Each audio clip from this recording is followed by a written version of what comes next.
The Meticulous Archivist, Unearthing Buried Truths. Armed with Miss Vance's guidance and a burgeoning, albeit cautious, sense of hope, I transformed into a veritable archivist of my parents' lives, a detective sifting through the remnants of their existence for clues Victoria might have overlooked in her haste and arrogance. My parents' old study, a room Victoria had largely ignored, deeming its contents dusty and irrelevant, became my clandestine headquarters. I spent countless hours there, surrounded by towering stacks of banker's boxes, the scent of old paper and faded ink a constant companion.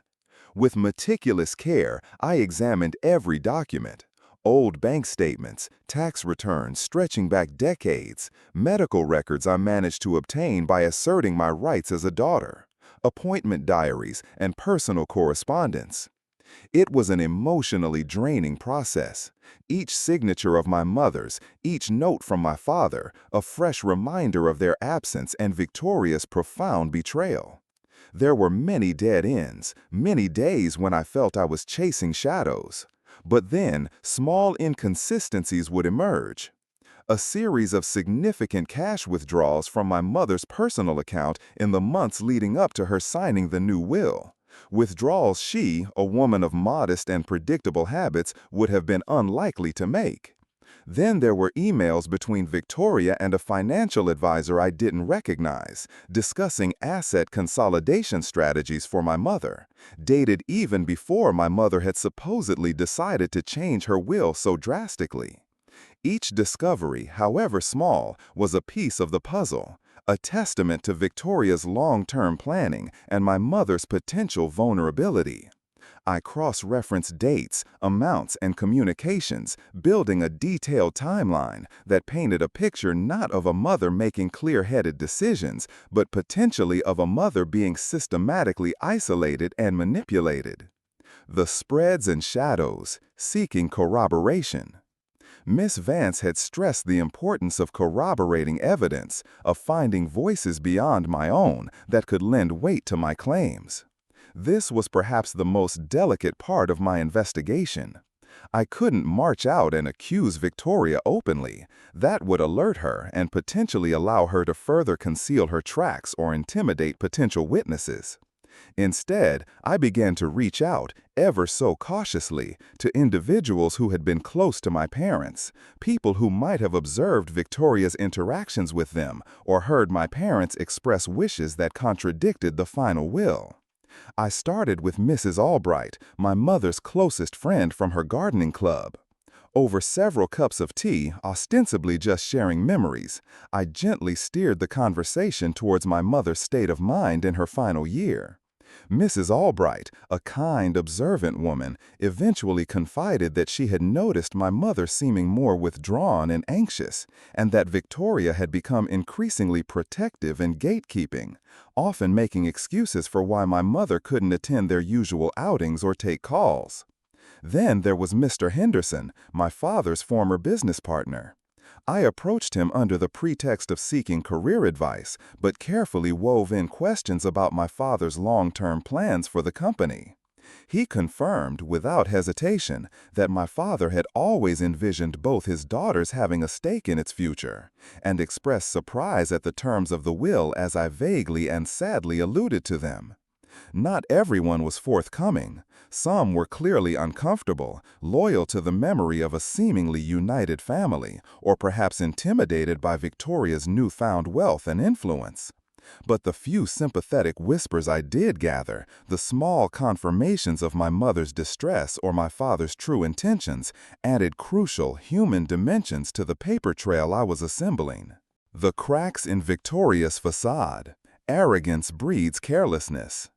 While I toiled in the shadows, meticulously piecing together the evidence of her deceit, Victoria was flourishing in the full glare of her ill-gotten prosperity.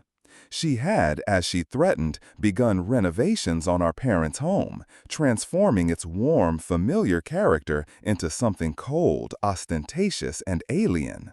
She traded in our mother's modest sedan for a sleek, gas-guzzling luxury SUV and was frequently seen at the city's most exclusive boutiques and restaurants, often with a new coterie of equally materialistic friends.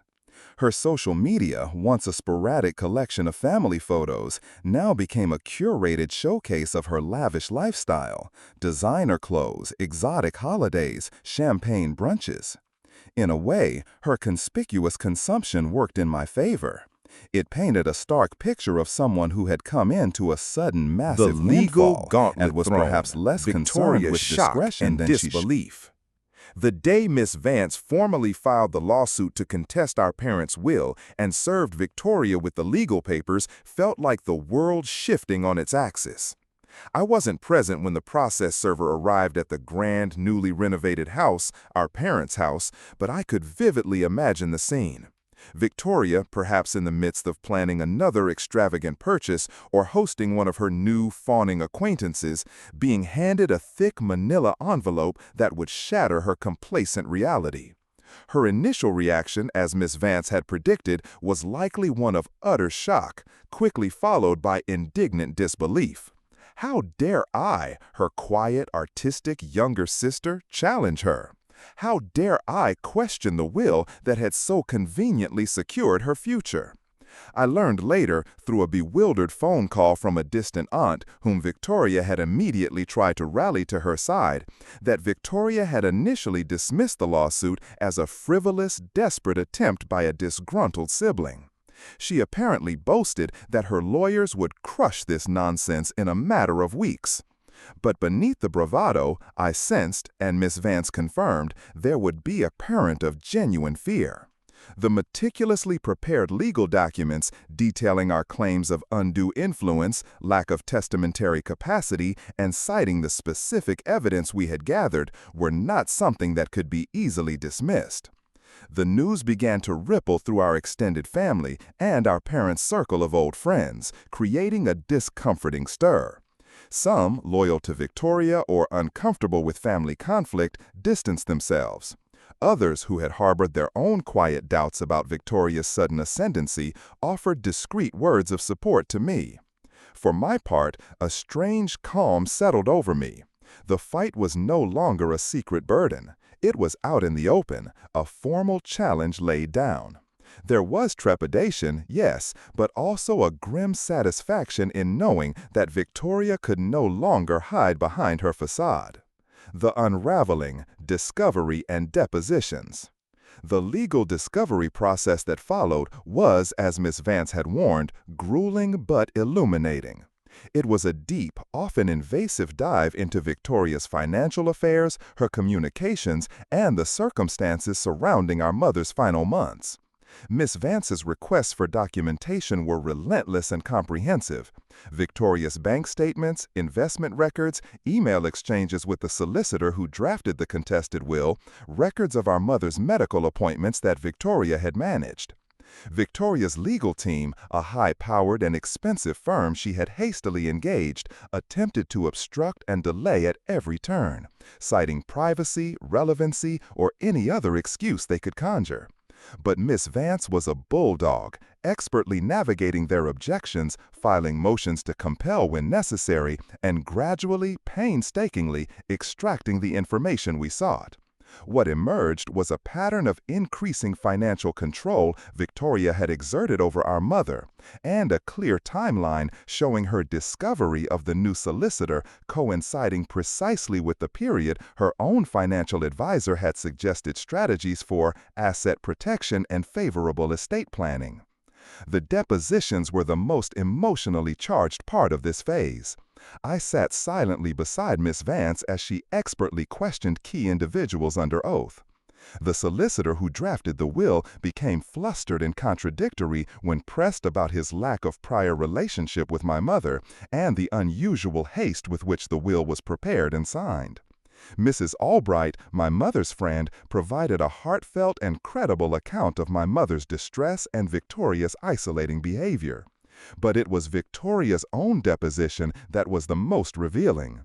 For 2 full days, she sat across a table from Miss Vance, her expensive suit and carefully applied makeup unable to conceal the mounting strain. Under oath, her smooth confidence began to fray. She contradicted herself multiple times. Her explanations for certain financial transactions were demonstrably false when cross-referenced with bank records. And when Miss Vance presented her with my mother's cognitive assessment report, Victoria's attempt to dismiss it as irrelevant and taken out of context rang hollow. Her carefully constructed narrative of the devoted daughter simply carrying out her parents' wishes was visibly crumbling under the weight of evidence and skilled legal questioning. The weight of truth, Victoria cornered. With each piece of evidence unearthed during discovery, with each damaging testimony given under oath, the legal noose around Victoria tightened.